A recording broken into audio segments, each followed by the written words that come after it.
Hi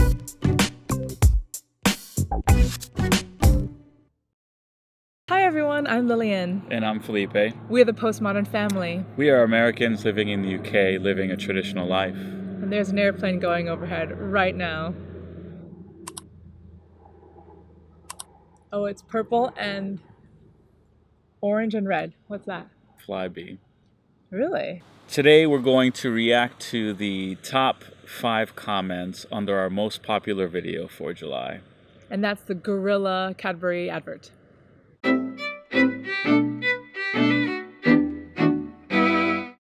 So our top viewed video from the month of July is the Cadbury Gorilla advert.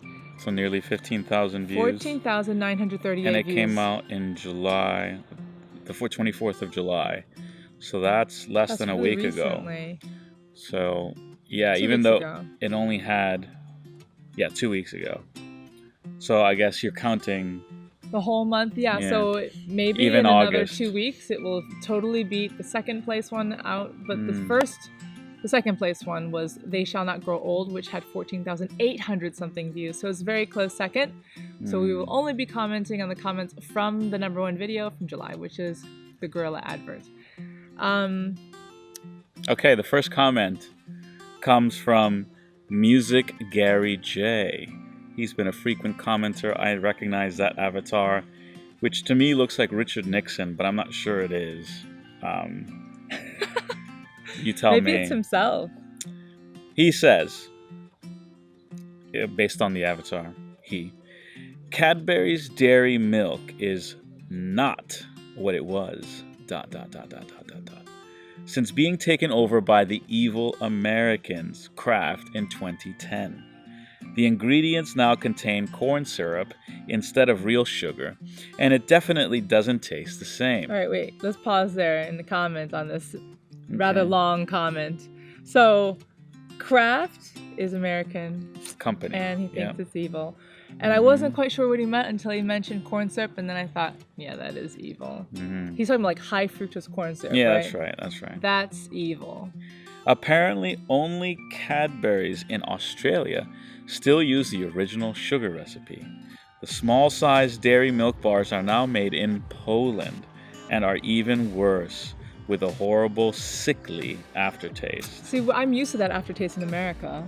I never really liked... Well, no, this is Nestle. Is Nestle and Cadbury the same? No. It's not the same. It says Kraft, according to this guy. Well, I thought under Nestle, there's Cadbury. Where's Kraft fit in there? Maybe it's bigger than Nestle. I don't think so. I very rarely buy dairy milk anymore, mainly because, on a more positive note, Cadbury have recently introduced a dark milk bar, which is a blend, as the name suggests, of dark and milk Cadbury chocolate. It is absolutely amazing. I can heartily recommend that you try some. I don't think we've tried the dark milk bar. No, I don't think so. But firstly, we don't even have dairy milk in America. They call it milk chocolate. What's the difference? Dairy milk. Is there non-dairy milk? Dairy milk is just milk. Yeah. So we don't call it dairy milk in America. But yeah, we are big dark chocolate fans, and I love dark chocolate, so I would be interested to try that. I think dairy milk is just milk. Yeah. He says that, yeah. Yeah. So we should try that. Yeah, thanks for comment.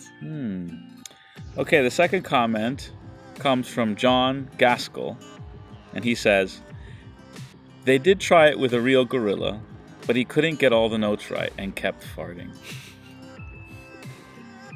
That's some inside information. I think might be an insider. I don't think they ever tried a real gorilla, honey. I think it was a real one. Next comment comes from Lynn Curtis, and I assume she says, it's not about the product. It's about remembering the advert. Once seen, never forgotten. That may be true, but if you don't associate it with Cadbury, if you just go, oh, what's that Gorilla advert? I don't remember what they were selling. That's a bit different. And then sometimes you can get so unrelated to your product that people remember the ad, but they don't remember the product. Like what it's related to. Right. That's what I think. Number 4 comes from Craig McCullough. And he says... He's commented before. On the... He's been mentioned before, because we weren't sure about the pronunciation. I think I was sure, you just weren't sure. Nicola? Yeah. If you're into gorillas, then see the Gerald the Gorilla sketch from Not the 9 O'Clock News. It's a BBC program, so you might not be able to do a react to. Okay, then why watch it? Well, seriously, because we just did a reaction video to Bottom, and it got blocked. So no one can see it. We put all this effort into making the video, and now no one can see it. It's blocked worldwide. Yeah. Maybe we'll but put it on thanks for the Facebook. suggestion. And number 5 comes from Sarah. And she says, I think the point of the advert was that the gorilla was waiting with anticipation for the moment of pure joy when he, as the drummer, got to hit that beat. The comparison being that you wait with anticipation for the joy you know you will get from the bar of chocolate. It also had the surprise value that the gorilla was the drummer and, of course, that brilliant soundtrack. As I am sure you have seen with other adverts, many of our adverts are much more subtle in their message with the hope that the advert stays with you and therefore you remember the brand. Felipe certainly took to it and his colleague remembered it all these years later and told Felipe to watch the Cadbury advert, proving the point that a good advert will stick in the mind and sell the brand. The trick is whether your audience already knows what your brand is. A brand new company on the market couldn't get away with that because no one would know what they were selling. Everyone knows what Cadbury sells, so selling the brand rather than the product was what was important here. Plus, it was one of the best adverts ever. That is a running theme. We did notice a lot of people saying that that's the best advert ever. They just loved it. Yeah. But again, people also said that about our dancing eyebrows one. Best advert ever. Yeah. If you haven't seen that yet, you could probably go and click somewhere over here and you can check that out. Where we did a parody of the Cadbury eyebrow dance. Yeah, the only thing I would reflect on in all these comments that's most interesting is the whole America versus UK chocolate. And that yucky aftertaste of American.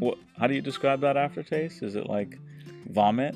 Not vomit, no. That's how people have described it. It tastes like British people probably have described it like that. It's like, it just tastes like fake. Just something fake all of a sudden. Not real. Yeah. Like plastic. Yeah. Maybe. But if you've grown up on that, then you don't taste it. No, not really. Right? But then when we came over here, did you notice the absence of that taste when you ate a British chocolate bar? I did notice something that was different. I didn't think I didn't like miss that aftertaste from America or anything. I did remember thinking that this tastes sweeter. Here? Yeah. That there was a sort of smooth sweet taste. That's a smooth sweet taste. I think I tasted more of the chocolate. That's what I tasted. I taste more of the cocoa versus in America it's just all sugary, just sugar. So the actual chocolate flavor is a bit weak in America. So I do think that the chocolate flavor in the chocolate milk bars are better here. Yeah. Just as a sneak peek, not really a sneak peek, but a advertisement to a future series that I will be running. I'm investigating right now with the council and with policemen friends that I know what I need to do this. But I will be in Southampton High Street at some point. I'll probably advertise it on all the social media platforms so all you guys can come out and meet and greet. But I will be in Southampton High Street with a table, mics, cameras, and I'll be interviewing the British public. And my first title, I think, don't hold me to it, but I think will be American chocolate is better than British chocolate. Change my mind. Why would you defend the American chocolate? Because I think that'll draw more people to the table. Okay. So if I say British chocolate is better than American chocolate, change my mind. But what will you have as some sort of... I'm gonna have to, in the meantime, do some investigation and persuade myself that American chocolate is better than British chocolate, or I'll just be contrarian, which I'm good at. So I'll just bring up the best arguments I can possibly muster, and see what the British general public will say to the debate question, is British chocolate better than American chocolate? So and I will be first- advertising that. So first, Felipe will be having to change his mind first to the Yeah, American way. that's and right. Then... That's right. Well, I'm generally a dark chocolate lover, so Yeah. I think dark chocolate is about the same. I don't think American dark chocolate Well, American is a thing. chocolate is less expensive. That's because a good reason. it's fake. Fake news. That's a good reason to have American chocolate. So anyway, I will be letting you guys know. Watch this space. It'll be exciting. It'll be my first toe dip into the world of engaging the British public. Thanks so much for watching this video. We hope you enjoyed it. Leave a comment below. Let us know if you like this format, if you like this kind of video, and also just keep on giving us suggestions on things you would like to watch us react to. And you can support us in many ways. I won't go through the list in detail, but you know the drill. Teespring, Patreon, Amazon gift list, and finally music for sale. Thanks for watching. Bye. Bye.